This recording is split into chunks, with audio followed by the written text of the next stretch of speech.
Welcome to the podcast, A Drink with Derek.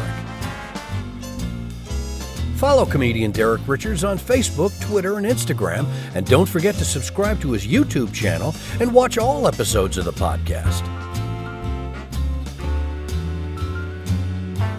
Now grab a drink and join your host, Derek Richards. Oh, God. Hello. God. Every time I get up here, I'm always surprised when I hear my voice in the sound system how just congested and hateful I sound. Listen, despite how tired my head looks and how deep my voice is, I do want to do this. All right, I promise I'm in good spirits. Just fucking wink at you. Does that help? I just have a crestfallen little turtle head.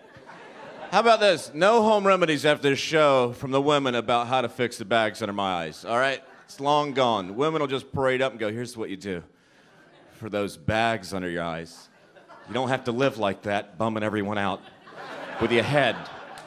Get some cucumber slices, place them on your eyes, you fall asleep. When you wake up tomorrow, all cured. Well, it's complete horse shit. I did that 10 years ago. This is my current head. Then the one they get giggly about is the Preparation H. Put some Preparation H in your eyes. Ha, ha. They always giggle afterwards. And I guess they're giggling because that's like hemorrhoid medication that you apply to your eyes, and that's silly in a normal person's world. But I'm like, honestly, I don't know why you're giggling. It's just chemicals that reduce swelling. It's not prepackaged with asshole in it. Why are you so corny? Unless you told me, like, listen, you have to apply this to someone's hemorrhoid, then smear their rectum on your ocular cavity. And I'd be like, God damn, your home remedies are out of hand. But I always try to figure out the type of person that says something like that. As far as I can tell, we just have a real surplus of corny extroverts on our planet. It won't get any better. I was on a plane. Of course I was. The guy across the aisle is like a heavy guy. He's trying to take a seat, but he's struggling because he's a big dude. He just can't get between the armrests. He can't go about his battle, just leave me out of it. He got to make his humorous quip about the situation directed at me. He's like, you know what? I should have brought a vat of Crisco to put on my hips to help me ease on into this seat here. And I'm like, you can't bring more than 3 ounces on a plane. So, it's terribly unfortunate, but your shitty joke won't make it past security. All right, how about sitting your silly ass down and saving that crowd work for your next flight? Not into it. It's been about 13 years since I've seen this guy in person. Been a long, long ass time. Paul Hooper, comedian in Charlotte, North Carolina. Now was up in New York for a bit and took a little break from New York and decided to head back down to Charlotte and spend some time with the family. You've seen him on Gotham Comedy on Access TV, Red Eye with Tom Shalhoub. He's been in the Bridgetown, Boston, Vancouver HBO comedy festivals, finalist in the Seattle International Comedy Competition, and his album Tense and Uncomfortable is available on iTunes. I highly recommend you snag it. This guy is hysterical. PaulHooperComedy.com. Paul, good to see you, bud. Good to see you, man. I missed you.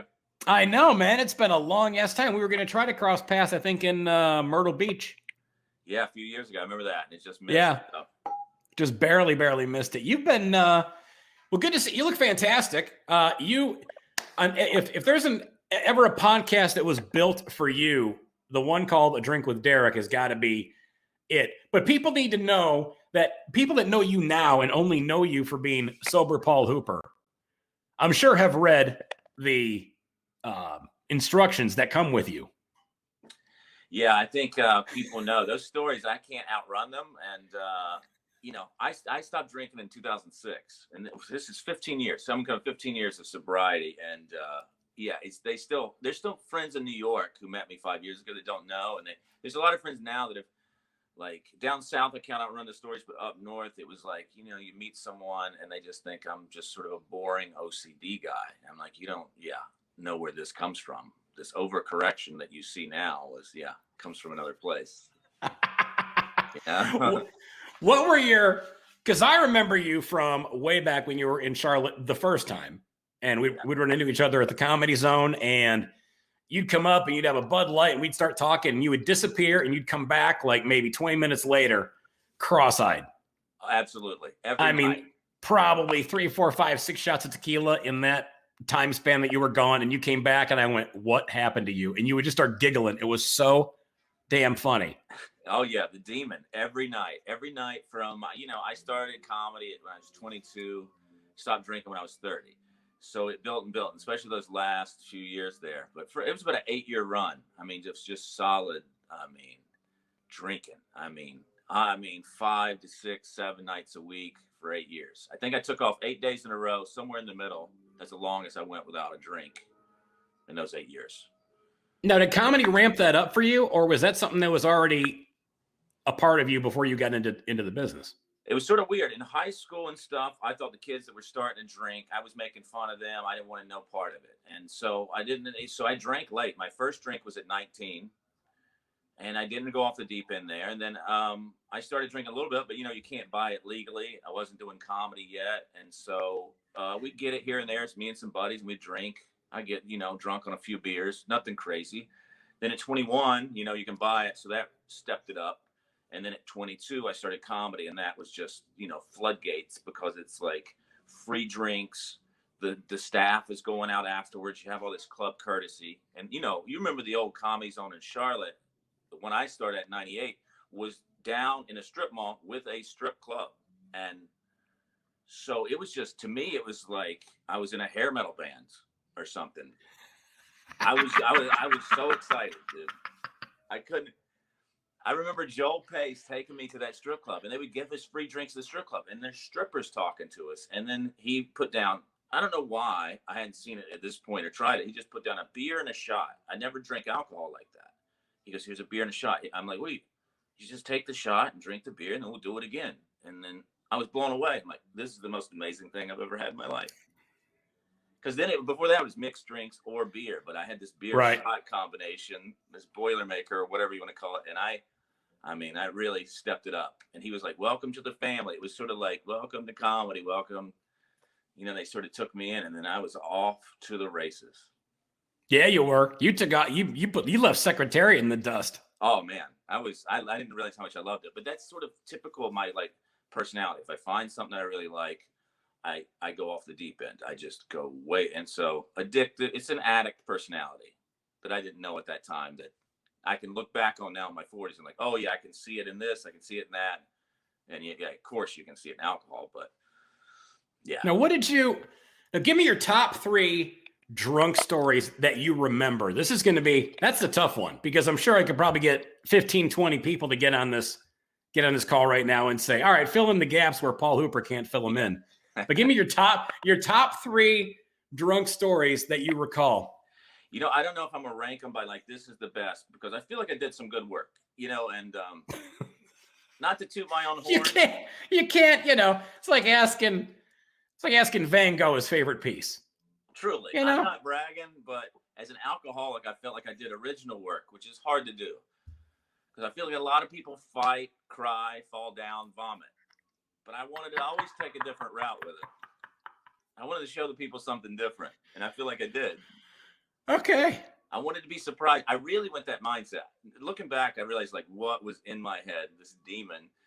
And it was just, I've always I don't know if there was shock value in it. But I just remember going into bars and thinking, what would I like to see? Sort of as a director, or if it was a movie. And if it's a bar where guys are hitting on women, it's just a meat market. I always thought of oh, if this guy, Randy Mass and I used to go into bars and just slap each other. I would hit each other with trash cans. You would do anything. We were doing anything that caused a disturbance that didn't really fit in, that disrupted the whole flow of everything. Always entertained me a lot. I just always wanted people to be like, what the fuck is happening over there? I wanted it to be confusing. It's what I want to see. It's what makes me laugh. Something out of place. So I did that a lot, but that annoys a lot of people. And luckily I had a lot of friends look after me and save my ass. But I remember one night, my buddy Scott and Steve, you remember, used to run the club. Steve okay. Back in the day. And so, this is deep into my drinking. So they knew I might walk on a bar tab. I might start an argument. I might pee on the bar. So people are they take me out.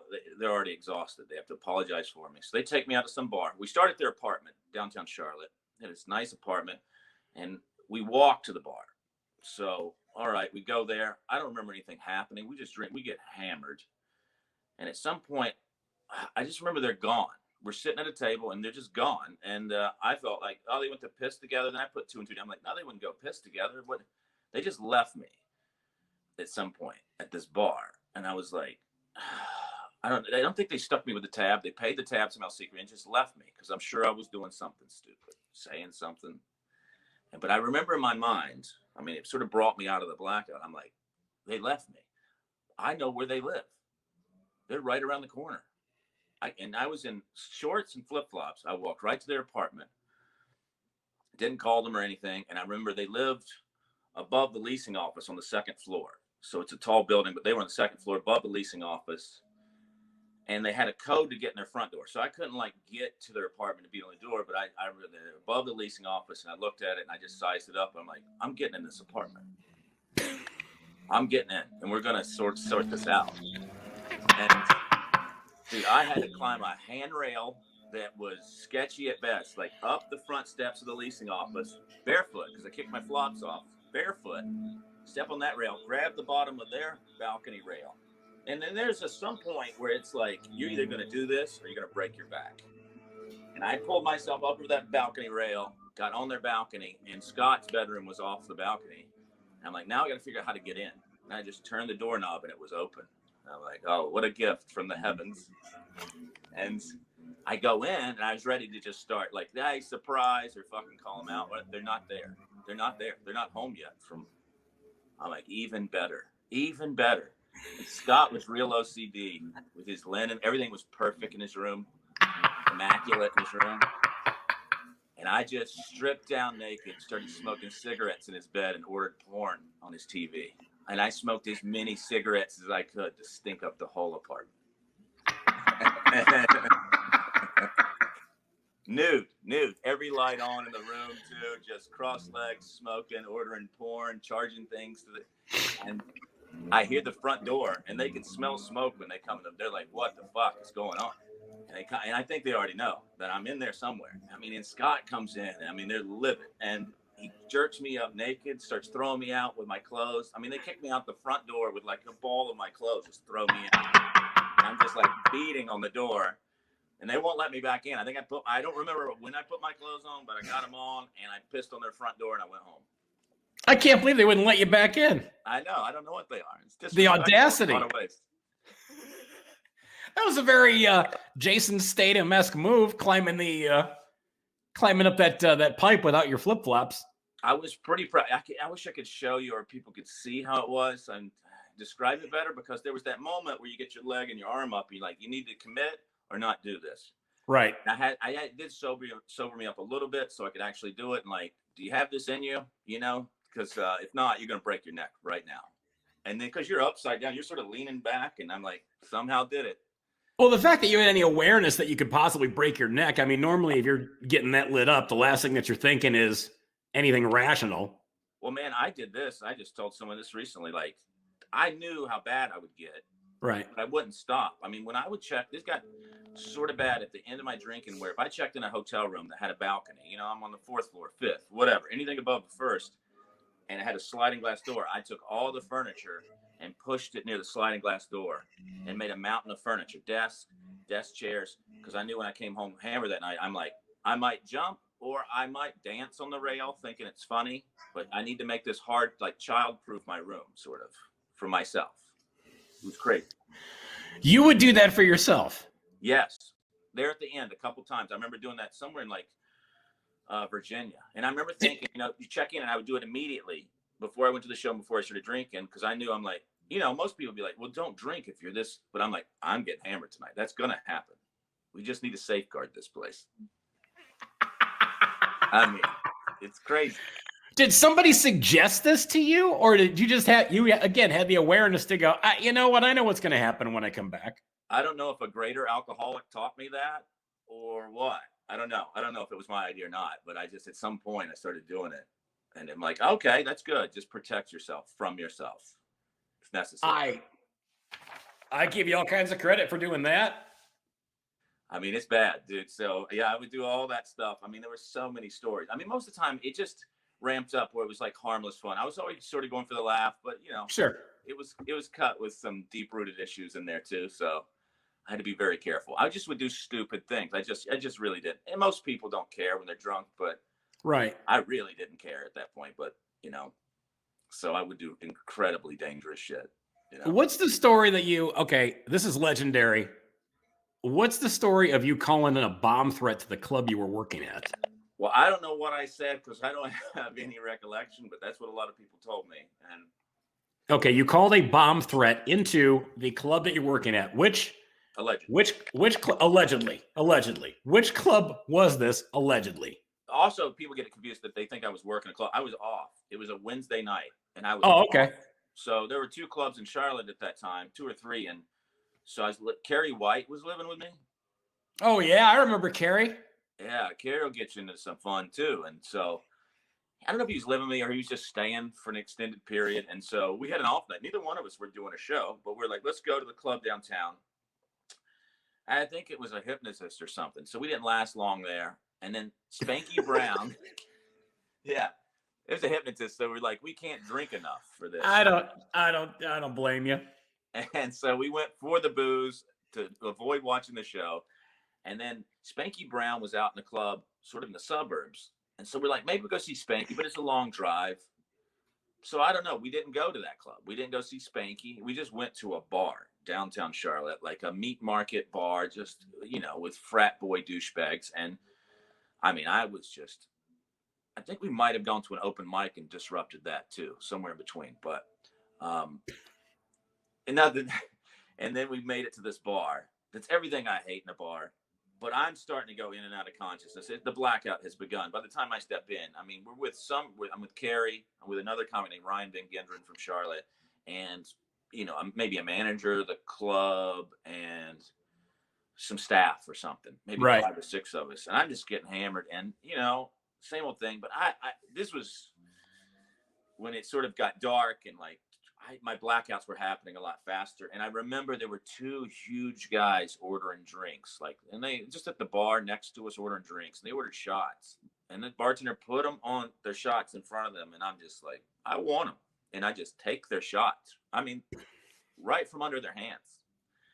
And they're not happy. And I'm just like, and the again, I'm surprised. Normally people laugh. Hey, look at this silly guy taking our drinks. I mean, I don't know if at that point my drinking, it was for the joke or like, fuck it. I see something I'm there. Look, liquor. I need it. And if it starts a fight, so be it. If these guys kill me, whatever. I don't know what I was thinking. I don't know. I'm sure it was just for like, I'm bored out of my mind. I'm unhappy with myself. Let's make a scene. That's probably the math. And okay. That's not right, but. And so the bouncer, I guess, was eyeing me. Carrie was a little more sober, lucid, and everybody was more sober than me. They were probably wasted too, but they were coherent. And I guess they saw the bouncer. I think I'd been warned or something. And maybe when I did that, the bouncer kicked me out, but didn't kick them out. So Carrie was like, told Ryan, was like, hey, after a few minutes, I'm out there, because they weren't going to leave with me. So they sent Ryan to check on me. And so Ryan came out one time, and I guess I was on my cell phone. Like, nah, he's just out front smoking a cigarette on his cell phone. He's not doing anything. Came back in, and then within the next few minutes, whether that's 2 minutes or 20 minutes, I don't know how much time elapsed, there were 6 police cars out front. And which didn't make any sense. I don't remember any of this. And the story after that goes that someone said I called in a bomb threat, not on that bar that I was kicked out of, but on the club, the Comedy Zone that was out in the suburbs where Spanky Brown was performing, I wasn't working. So this all gets very muddled and confused. So that's where the police went. But luckily the show was over out there, and the manager heard my voice over the police radio. I guess they were like, we have to look at the building. So they sent the cops out there, and they were talking on the radios, and she heard my name mispronounced. And she's like, what was that name again? And they might be Paul Cooper, Paul Hoover, and she's like, Paul Hooper? And he checked it, and then he's like, yeah. She's like, whatever this is, I'm sure it's a joke, or maybe a bad joke, but whatever. So she sort of defended me, and they looked around, nothing was happening.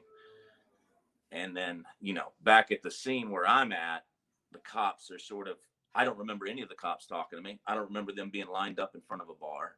Kerry told me that he was trying to get me out of it. Like, hey, let's go. I'll give him a ride home. And the cop's like, this is more serious than that. You can't just take him home. And so at some point, Kerry's trying to talk him down, and they're getting irritated with Kerry. And at some point, Kerry said that I just stuck my wrist in the cop's face. Like, are we going or what? And I spun me around and handcuffed me, shoved me in the car. Asked and answered. Yeah. Yes, we are going. That's it. And then cut to, I woke up the next day. I don't remember the ride in the car. A flash of the police car. I think I was like, I didn't do anything. What are you doing? You know what I mean? I'm like, oh, yeah. Crazy. You have no proof. And so I don't remember going in, being fingerprinted. You have no proof. No proof. You got an innocent man. You're pulling up all your Law and Order episodes. Yeah. In the back of your head. You have no proof. Dude, man, I watch don't TV. know what I was doing, what I was thinking. I'm sure it was a terrible joke. I'm sure I was mad for being kicked out of that bar, but I don't know why the other comedy club is involved. Right. Maybe I just was so drunk. I thought I was at a different place. I don't know. You know, that part I will never get the answers to. So I woke up in jail. What time? The next morning. I remember nothing about being processed. Fingerprints, cops, handcuffs on my arm. I don't remember cold metal on my wrist. None of that shit woke me up. And I woke up in a holding cell with the ticket stuck to my face, with like my own saliva dried, just on a bench, face down. And the food they give me in a brown bag was, I mean, just decimated. I just, like the bologna sandwich and the apple, like I just threw them against the wall. The bag was shredded. Just an animal in this cage. And so I don't know. And then I came to and sort of got groggy. A couple hours later, they let me out. And I started to come to of like, I read my ticket. I was still like, what? I couldn't get anybody on the phone that I was trying to call. And then, yeah, spent 2 days in jail for that. Oh, God. Yeah. That's pretty epic. You don't go hack on your drunk stories. You're not a hack in your act, and you're not a hack when you get lit up and do something stupid. That's impressive. Thank you. That's what I want to be original, first and foremost, you know? That's very impressive. And so now, go ahead, continue. I'm sorry. I mean, that's the last time I drank. When I got out of jail, I never drank again. Now, did you make the decision to get sober, or did somebody finally step in and go, hey, all right, hit the brakes? I mean, everybody had been saying it. Right. And I wasn't one of these people that was like, I don't have a drinking problem. I was like, I'm an alcoholic. I don't know. I was always confused when people had a problem saying, I'm like, I'll say it. I knew this ship was sinking. I knew this was going to hit a wall. Right. But I was just sort of like embracing it and laughing at it, knowing that something bad would probably happen. I was an idiot. And so I admitted, people were like, you need to stop. I'm like, yeah. I am an alcoholic. I'll tell you that. I'm like, I'm going to have to stop at some point. And so, so people would say it, but no one had an intervention, none of that.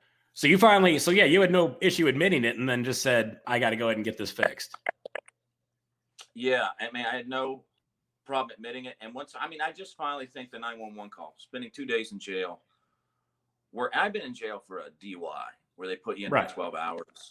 That kind of shit didn't scare me. I'd had a couple DUIs, and you get out, it's a bunch of money, and it's a huge pain in the ass. But this one sort of rattled me, like 2 days in a cage. My friends wouldn't come and get me. It was sort of like tough love, leave him in, let him learn his lesson, which worked. And then a big thing of like a guy who's a career criminal in prison. Now, I wasn't in prison, in jail, but sat me down, and I guess he goes, we came in at the same time last night. Like the cops brought him in around the same time. Right. And this guy had been arrested twice that week, by the way. He got arrested for passing out on someone's Mercedes, like on the hood. And then he got trespassing for that. He'd been in jail earlier that week. Like the cops were all like, why don't you get a job and quit stealing stuff? And he's like, I know. So this guy sat me down at some point the next day or two and was like, they brought us in together. And he goes, the shit you said to those cops, they should have punched you in the fucking mouth.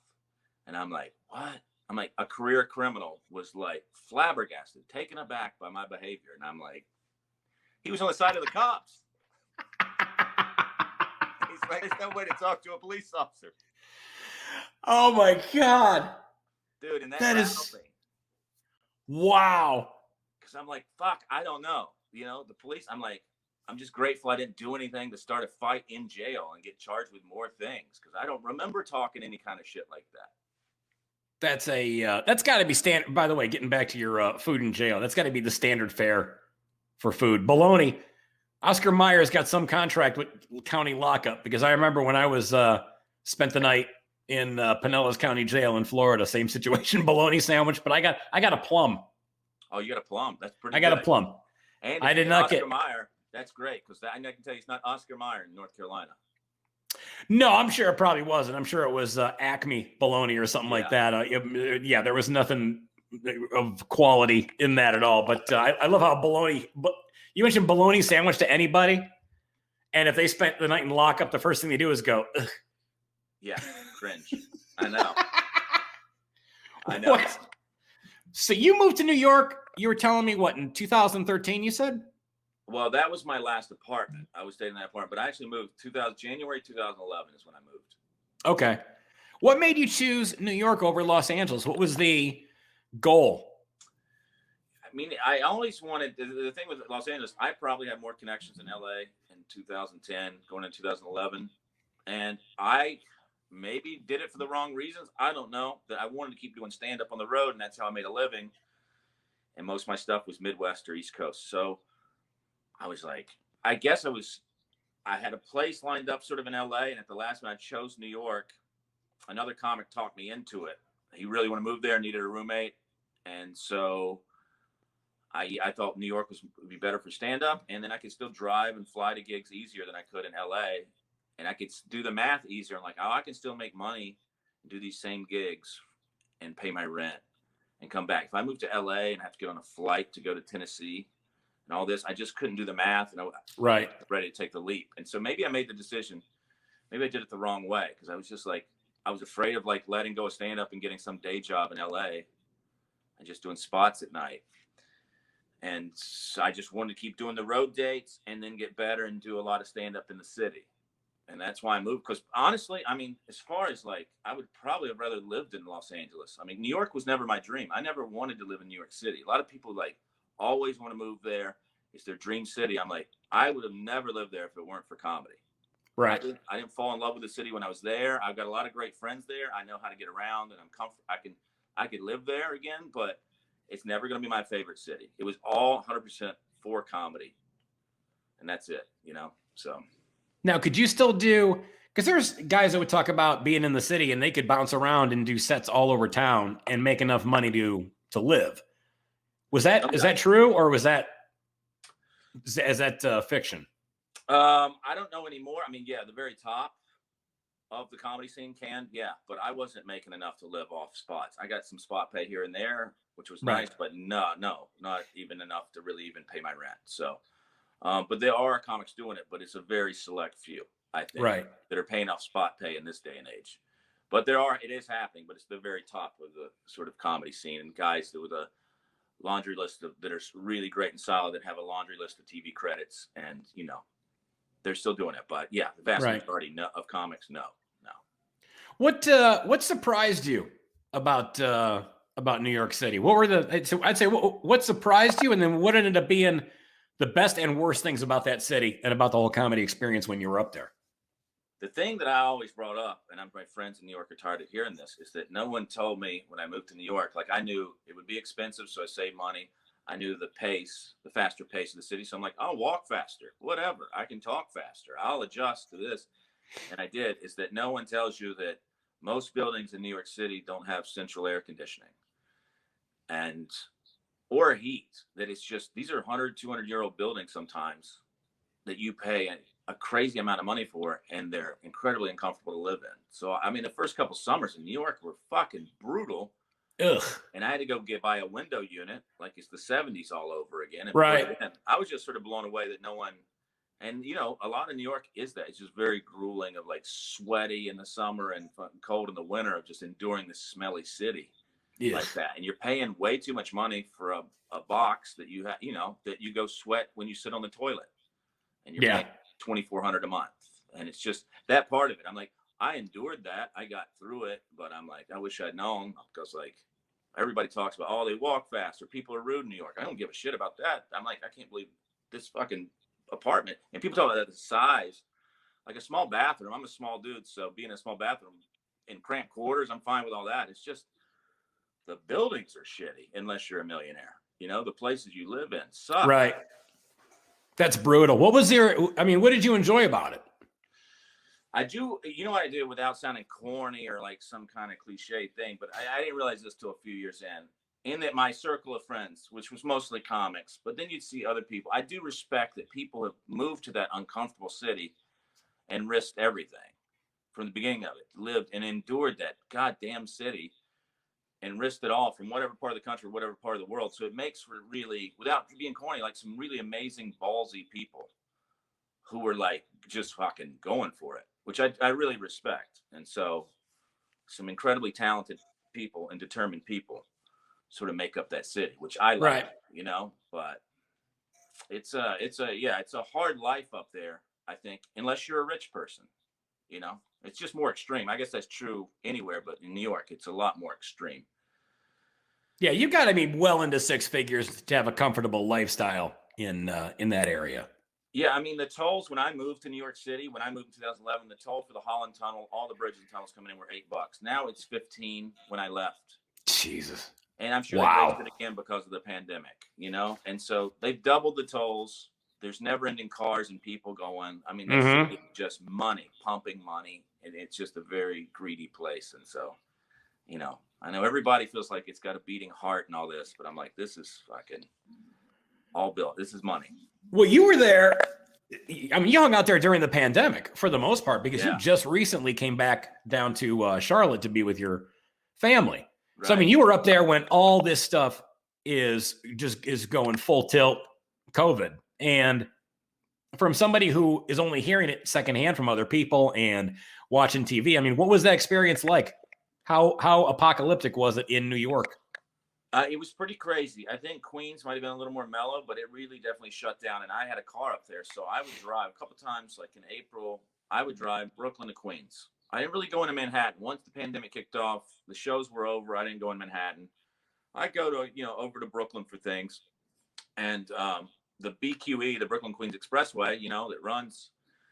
And you can see when you get between, like right on the sort of border too, there's a nice view of the skyline of Manhattan. I've been on that before with 2 cars at 8:00 at night in New York City, just streets, Williamsburg, Brooklyn, which is a really rich, nice area along the water in Brooklyn. Right. Where everybody's moving that has money. And that's just ghost town, sort of tumbleweed, like really eerie, crazy, just the wind blowing, businesses closed, no one walking down the street, and there was a lot of that in April and May. And then the stories of, I didn't realize at the time, pay attention, we lived 2 blocks from a funeral home. And one of my friends lived across the street was saying like, oh yeah, those trucks out front, those were just bodies.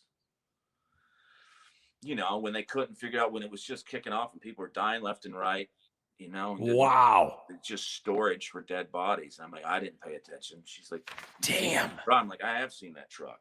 And all that kind of stuff was happening. It was very scary, man. And, none of us knew how it worked, but it was just, once again, New York, more extreme than everywhere else. And it sucked. They should have parked that truck in front of Cuomo's place. Yeah, it was just a fucking mess. I think it was like end of March, of course, April, like everywhere else. But then in New York, I didn't get out around June. It felt like people were starting to go to the park a little more and stuff. Right. Improved. Wasn't quite in the summer, got a little bit better.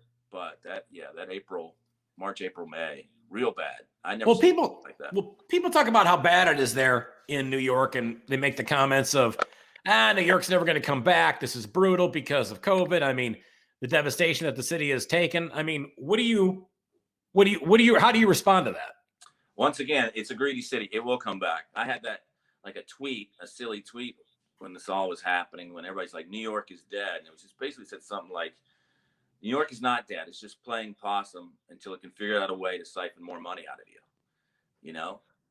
And that was like that sums it up of like that city. Right. Yeah, it'll take it. It's not going. New York City's not going away. Maybe in a couple hundred years when the ocean swallows it, but in our lifetime, it's going to be up and running, and the rich people are going back, and that's it. I mean, it's just built on money. So no, it's not dead. I mean, I sort of wish it was. I was tired of living there, but I know I'm the worst. I'm fucking over it. So I didn't really care. Like everybody else is just takes so much pride in you. New York this, New York that. I never got into that. But I don't get into that. I'm not that type of guy about Charlotte either. So I don't Right. I'm not a big hometown pride guy, no matter where I live. No, I mean, I'm from Detroit. I mean, I have hometown pride of being from Detroit, but I mean, it's when the people have that in their blood about being a diehard New Yorker and, I love this about the city, I love that, and blah blah blah. I'm like, yeah, that's charming. I'm a hometown person to a point, hometown pride, and then I'm like, listen, when Detroit was a complete absolute shithole, I was like, yeah, it kind of is. Yeah. I'm like, it's sad, I'm from here, but I just, I was not, all on board with the, hey, it's going to get better. I mean, when it was in the tank, it was in the tank. So thing like I do, not that I'm trying to work material into this, but it's like a thing when people are like surprised that, because I spent 35 years of my life in Charlotte, I'm back in Charlotte, that I'm not a Panthers fan or what. I'm just like, here's why I'm from Charlotte, North Carolina. Because a couple hundred years ago, one of my ancestors was looking for work or running from the law. I don't know which. They set up a campsite here, then they fucked until my mom had a C-section in 1975. That's why I'm from Charlotte. It's not Holy Land. They could have pointed the wagons west and I'd be yelling about the Broncos like a moron. You know what I mean? I'm just sort of like, that's the way I look at it. I'm like, this is just where they... Exactly. I know people that put too much stock in the hometown pride thing back me up. Yeah, and I'm like, we travel, so I'm like, I don't know the place that I would love to live yet, but right, probably not. Yeah, every time I think I found the place that I would love to live, and I've been out here in Vegas now for coming up on 9 years, and it's fine. I mean, obviously the pandemic, peeled back the layers of the onion a little bit, and you went, you know what? If there's not shows going on and shit to do, fuck this place. You know what? You say Vegas. I was going to ask you about that because I'm like, as you would think, as this sober guy, I would never want. I don't know. I'm somehow like the idea of living in Vegas. Honestly, sounds appealing. I don't know if it's the desert or what, but I'm like, I sort of like it now. Like the idea. I'm sort of like, I could see that. No, and there's a huge there's a huge monster support system here for alcoholics. Oh, I'm sure. Yeah. Yeah, there's a ton of comics that I know that live out here that are sober, and they have no problem going and finding meetings and stuff like that anywhere. So, yeah, if you're looking to come out here and think that this would be a place to come and check out, swing out here and hang in my guest room for a few weeks and see what you think. Man, I might take you up on it because who knows? Absolutely. Even if I end up in LA or wherever, maybe a trip out there and see some cities along the way, man. Hang out. No, it makes sense to go ahead and do that and see, because like you said, you travel to so many different spots and you just never know where that magic spot's going to be where you go, you know what, this is where I absolutely need to be. Right. Yeah. And it's, you feel like too, like, I don't know, like guys, and like the super famous comedians can live wherever they want on the planet. The rest of us are sort of like, okay, where's the industry? LA, New York, be close to that. And then airports with a bunch of direct flights and all this stuff. And enough clubs that we can work. Because, part of me is, I'm just not a rich guy's fan. I would be sitting in Santa Fe, New Mexico, but that's a rich person's fantasy. I can't. Right. There's no club there. There's no good flights. You're just out there. That's a retirement dream. And so I haven't earned enough yet or done enough yet, accomplished enough yet to get to where I really want to live. So, I like to think of it that way because I jump too far ahead. Like, here's where I want to live. I'm like, well, yeah, I don't have enough money. I'm not a 70-year-old man. I still got shit to do. What's your, you say you're OCD. You're an only child with OCD. What are you OCD about? What drives you insane? It changes, it's changed over time. And so it goes from little things. Checking door locks is a huge one where that's always been a problem for me. And now I check door lock. It's a little bit better than it used to be where, I would check it till my wrist hurt. I think someone taught me this because I never had a number about checking the door like 5 times, 10 times, 12. I would just check it. And I don't know if someone taught me this or what, but I would check it until my wrist sort of hurt. So when I pulled away, I know, like, you check the door, your wrist hurts. Wow. That's the way I used to do it. And then, like, So I'm still very OCD about the standard, pretty common stuff like the burners in the oven being off, an iron being on, like fear of a fire, the doors being locked. That's pretty standard stuff. But it's also in like everything else too, of like, you know, which is probably a part of the addiction or addict's attitude or personality, is that like I will fixate on things. If it's a new joke, an email, I'm waiting to come back. I mean, I just really like grind it in my head a million times. And I know we all sort of do that, but I think I'd take it too far. Now, is it like order? Like, do you need to have like your cupboards need to have all the canned goods lined up or alphabetical, or in your medicine chest, everything needs to be lined up a certain way? And if a toothbrush is out of place, you just lose your shit? I've never been that, but I'm starting to become that, and I'm happy about it. It's comforting. The label guy, like I started looking at my vitamins. I'm like, sure. The other day I walked back across the room, like, let's just turn them facing out, facing it. And it felt so good. I'm like, this might be my new one. So I've heard people talk about this. It's very common. I see why they do it now, you know? Well, now, have you replaced fitness as your new addiction? Because, you know, I follow you on Instagram, and then I was seeing these, you know, clips that you were posting, and I'm like, oh, look at this guy showing off doing, who needs this bullshit? I'm like, I'm sitting there. I'm on my third whiskey going, well, fuck him, and scroll past. I mean, part of it is like, you know, the fun and the exhibitionism of everything. Part of it's like, oh, it irritates some people, so I do it. It's just this part of that sort of demon from drinking. Yeah, people that know you know that that's coming from a spot, that's not you being some narcissistic douchebag. I hope so, because it is like, I don't want to be that guy, the fitness guy. No, it cracks me. It cracks me up because I know you well enough to know that this is you just obviously fucking off. Yeah, it is. The posts are definitely less, you know, for fun. And then it's like the working at the fitness for sure is the first time. I had like, I didn't realize, I don't know why I didn't get back into working out after I sobered up. It would have been a great thing. But I don't know why I got into it. An ex-girlfriend got me into it 3 years ago. She started to go to the gym. I'd go with her. And then when we broke up, I just sort of kept going. And I'm like, oh, I missed this. Like, I used to do it when I was 19. Before comedy, I was going to go in the military. And I was running, swimming, started to go to the weight room. And I fucking loved it. Loved it. And it was in great shape. Eating McDonald's every day. No matter eating McDonald's because I'm 19. I hadn't drank, hadn't smoked a cigarette. So it's just like you're bulletproof. You're just fucking going and going. You never had shin splints. Nothing hurts. You just go, run, 95-degree heat. And I fucking loved it. And then I started drinking and got into comedy, and I just veered off into that path and didn't go in the military and all that. And so all these years later, like 20 years later, I'm like, oh, some of that kicks back in. I'm like, oh, I fucking loved it for that year that I did it. I mean, it sucks to do, but I don't know. It feels great. And then my body's feeling better and, you know, all that. So, and I'm also now in my 40s. I'm like, the doctor's going to force me to do it at some point or say something to me. So I'm like, just keep going. So I know it sucks. I know why people don't want to do it, but you know. No, I mean, I love going to the gym. It's a great way to blow off some stress. It's a, you know, and yeah, you feel better about it after, you know, when you're done.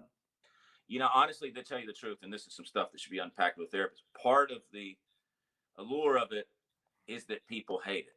And it's part like that people don't want to do it. It drives me to want to do it more. That's part of the motive, which is something weird or wrong within me. Really? I think so. I never thought of that. I mean, I enjoy doing it. So it's, I mean, I don't look at it as a chore quite so much. Depends on your mindset. Yeah, I mean, I think if the whole world worked out every day, just did it, we all did it and accepted that's just a thing you have to do every day, I would lose interest. The fact that people are like, it sucks, it's miserable, I'm not doing it, I can't do it. And we're like, oh, okay. I don't know. There's something about me that's sort of like, oh, yeah, this is hard, so I don't know. Well, all you got to do is go to Dollar General and see some 350-pound beast in a motorized scooter going, okay, that's my motivation. That's the poster that I need at the gym. I don't want the poster. I don't want the old school Schwarzenegger posters from the Powerhouse or Gold's Gym from back in the 60s and 70s when he was powerlifting. Yeah. You know, that doesn't motivate me. Right. Show me the guy who's got the diabetes compression socks, smoking Camel no filters and eating little Swedish fish in his motorized cart that's crying because it's got to carry his fat ass around. Yeah, that's a fucking hard life. And you think about like when it starts happening in people's lives, and I'm like, I have friends that are fucking. I was talking to a comic the other day who's 34 and his back's already screwed up.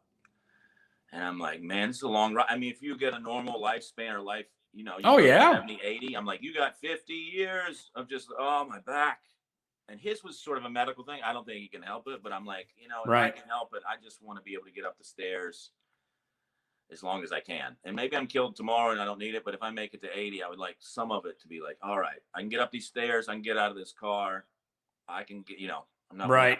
Buy myself some more time because I know that, all that shit sucks. So I'm like, and I feel like all my older family are getting those, like the doctor just sits down. It's just like, do you work out?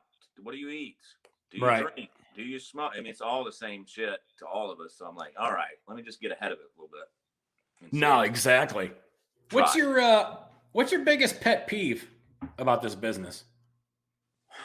Man, I think that's changed too. I mean, I had it all wrong for a long time, and I was naive. I definitely was naive and foolish a lot of times that I thought more could be based on, and maybe it's becoming less and less based on what you actually do on stage. The craft is based on that. It's such a sliver, and I know there's a business and there's other things to tend to, but because of social media and all these other things, that's such a small part of it that it's a shame. Right. And there's some really great work that's lost there, and I don't feel like the work is like really front and center like it should be. But I mean, because of all this other shit that's going on, and so I don't know. It's more than a pet peeve. The entire business is a pet peeve. That's not a pet. I know that's not the definition of a pet peeve, but no, but you're right. I mean, there's so many wicked talented people that are out there that just don't seem to get some of the breaks that you think they would deserve because they don't have enough followers on TikTok. Yeah, you're right. And it's like, and I know people are like, well, life's not fair. Nothing in life works that way. And I don't know where I thought maybe early on in my 20s, I thought it would be like the NFL Combine. If you run this, if you do this well, then you will get this. And I'm like, that's the dumbest thing I heard in comedy to ever think. It doesn't matter. You can get a standing O. They didn't watch. They don't care. Don't bring logic. Right. And that fucking drives my OCD brain fucking crazy. You know what I mean? And I just beat my head on that wall over and over again because people will say, and there is some truth in it, be undeniable. Sometimes that will work. And I'm not even talking about myself, but we see these comics. And oh yeah. Well, how many times do you get mad when you're watching a show and you get mad at the audience for laughing at some shithead that's on stage and you go, please, why are you laughing at this guy who's doing some, lip syncing bullshit at for his closer? I know. Have you ever taken the fun where you try to explain why it sucks and then see how you ruin their day on that level too? Where they're like, you can't even. I've done that. Let me tell you why that sucks. And they just like, wow, they're just the most bitter person I've ever met. I know, right? You need to check your brain. I mean, you see some of these acts, and listen, anybody can do what they want, but I mean, I think there's a time and place for everything. I mean, I'm just not. I'm more of a purist. I mean, I think if you're going to have like a bunch of sound cues, find yourself a theater in Branson, Missouri, and park your ass there. I was doing a radio show one time, and I was, I don't know, in a bad mood and bitching about something. No. Yeah. And they were like, basically for the business, they're like, well, the cream rises to the top or something. I'm like, no, sometimes a ventriloquist wins America's Got Talent. It doesn't, you know what I mean? Sometimes bullshit. It's not true. Sometimes the worst thing in the world, gets a $250 million contract. Yeah. With the Mirage or whatever. I don't know. No, well, think about it too. Again, America's Got Talent with when Tom Cotter finished second. Comedian Tom Cotter behind a dog act. I know, it's ridiculous. And I mean, I don't know what we expect. I mean, it's this business. It's this lawless business that we're in. It's always going to be this way or get worse. I mean, but yeah, it is. Yeah, there's plenty of pet peeves that unfold in this business. There's no doubt. I mean, especially like you said, following the path of some acts where you go, really, this is what people are laughing at now? Oh, yeah. Shit. Okay. I mean, truth be told, in this pandemic, there were times in this, and I'm sure a lot of us thought this. I'm like, I might be done with this. I might be done with comedy. I had that thought, like it's probably summer of last year, and I'm like, well, it's time to think. And then as it went on and on, definitely had some soul searching, and I'm like, yeah, you can hate all these things about the business, but I'm like, I still, I check my in, like, love it enough to go through all that and to continue on. I wasn't ready to hang it up. I know that now. After just I've only done 5 shows in the past year, but I'm like, no, I fucking still really love it a lot. Only 5 shows in the past year. Holy shit. Yeah, I didn't do an outdoor show. I didn't do a Zoom show. Didn't do anything in New York. I sort of avoided them in New York. And then, so my last set with New York was March 14th, 2020. I spotted Freak in the Cave. And then I went headline the Punchline at the end of February. 51 weeks off. So, yeah. Damn.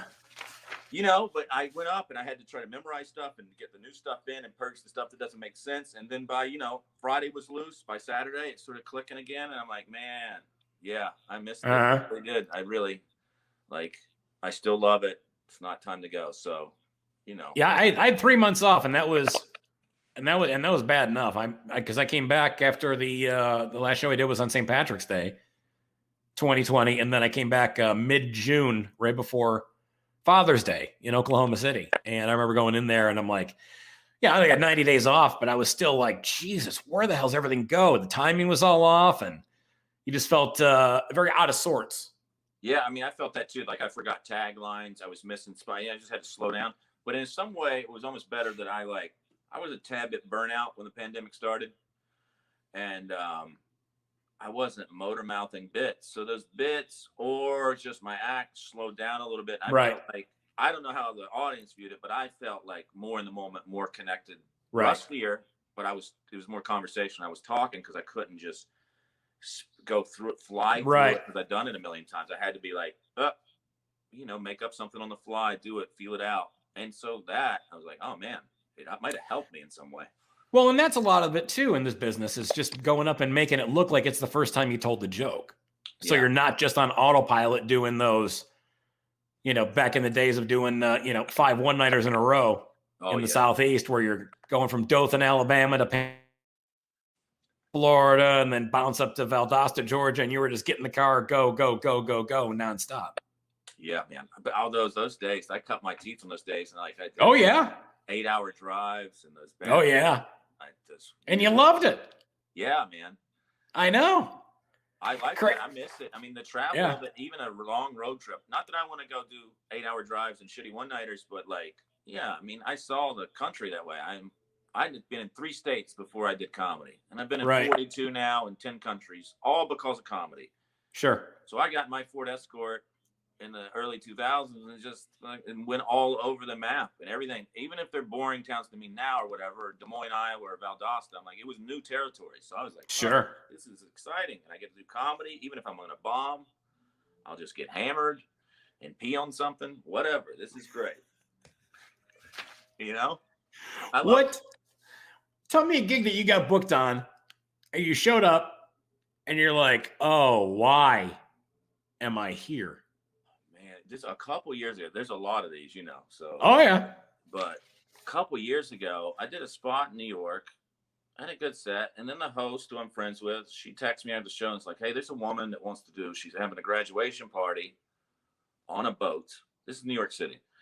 On a boat. In a couple weeks, do you want to do it? And they talked about the money, and you're like, you can bring an opener. Just, an opener, do 10 or 15, you do 30, here's the money. And I'm like, yeah. And I got there, and it's on a boat in the fucking East River, like one of those double-decker sort of things. And okay, she graduated from medical school or something, and then it's just not set up. It's daylight, Oh, shit. It's rocking, and then, my buddy went up and just ate it. And then I went up and just might have got a couple laughs, but it just didn't make sense. These people didn't expect comedy. They didn't want comedy. And it's just, you're backlit with the sun. It's the most beautiful view ever. The Statue of Liberty's out there, and you're just eating your own dick. And you're on a boat. You can't escape. It was one of those. Yeah, you can't escape. So we did it on the way out. And then there was a return trip going to space. And you're getting seasick. And she's mad. She was mad. She wasn't mad at me. She's like, somehow I did enough damage control to where she didn't think I sucked, but she hated my buddy. And she's like, that was the worst thing I ever seen. So I'm like defending him, but like, and trying to just like, let's get to the dock, dude. And, you know, we got there. That was it. They gave us our cash. I didn't know if we were going to get paid, but she gave us our cash. We got off. And I don't even know if that's the worst one. It's just an example of like just 1 in 1,000 of those like weird, fucked up. This show should have never been booked, you know? Oh, there's tons. There's plenty of those that I've been on through the years. So yeah, I know exactly what you're talking about. Yeah, but a boat gig is the worst, hands down, because that's you suck on a boat, whether it's a smaller boat like what you were on or a cruise ship. If you suck, that is the worst. Yeah, because you don't escape anybody. No, stuck, and they all just looking at you. They're quiet. They're not saying anything. They just that side eye they give you. And oh yeah, question it all, man. If they were to make a movie about you, who would play Paul Hooper?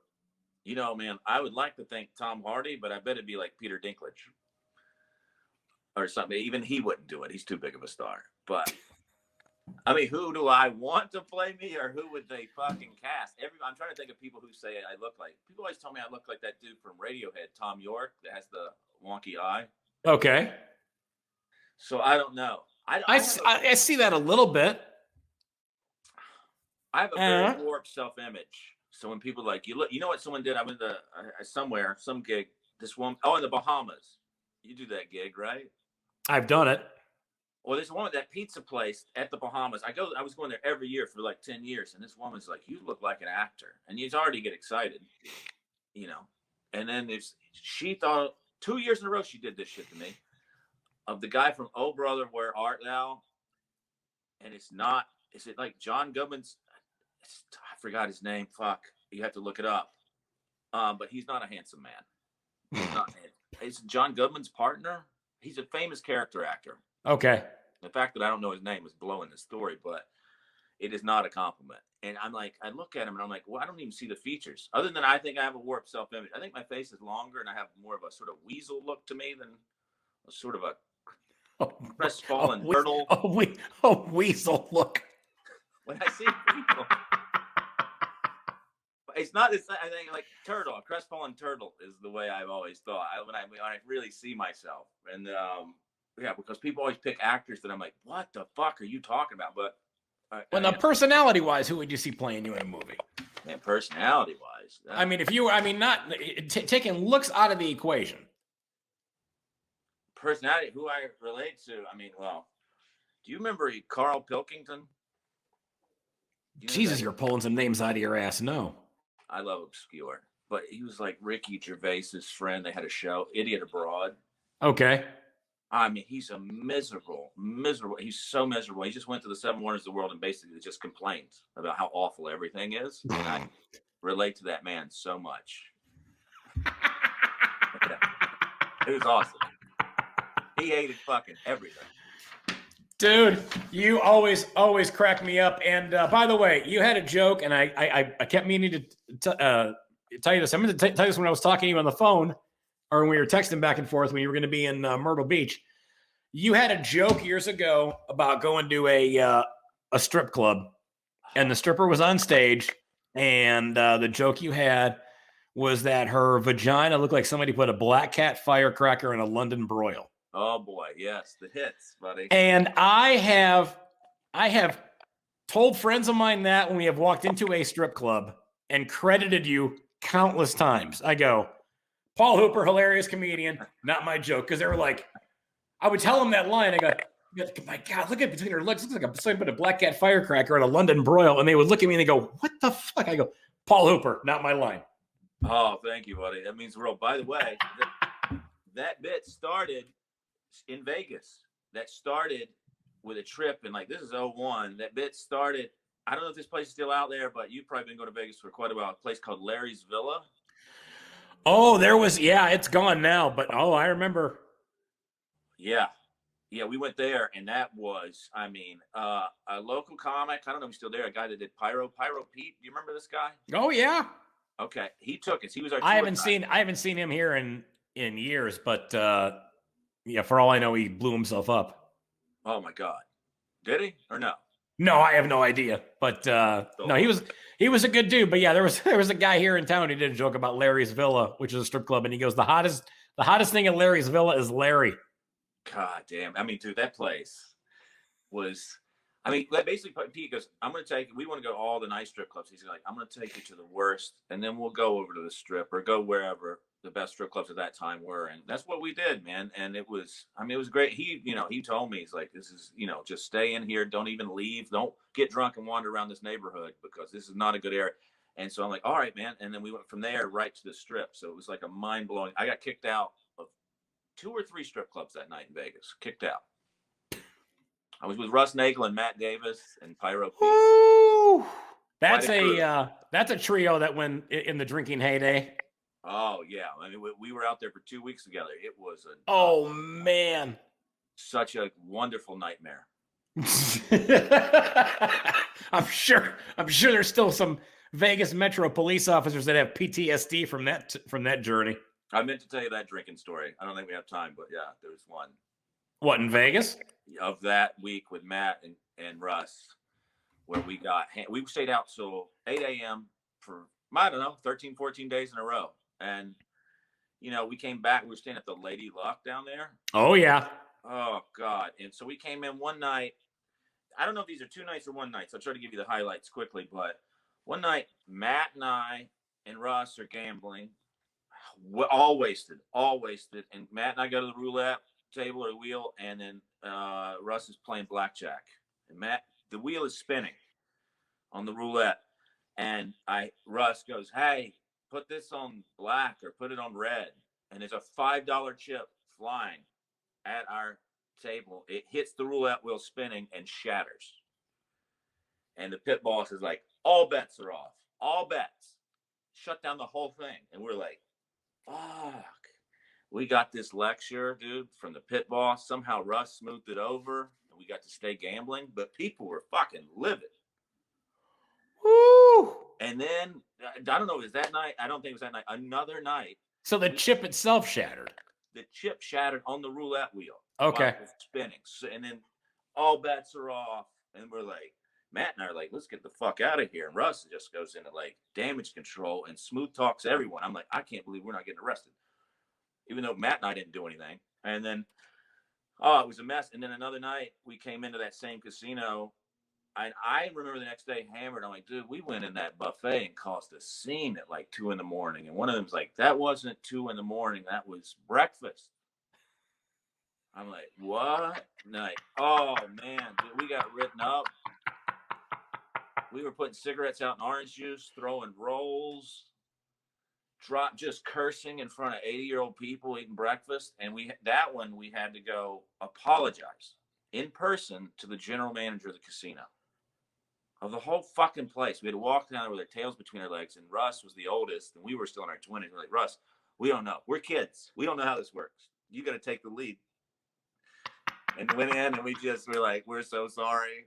We'll write an apology letter. And he's just like, don't let it happen again, sort of. And we're like, we had to go to the office of the general manager of the Lady Luck.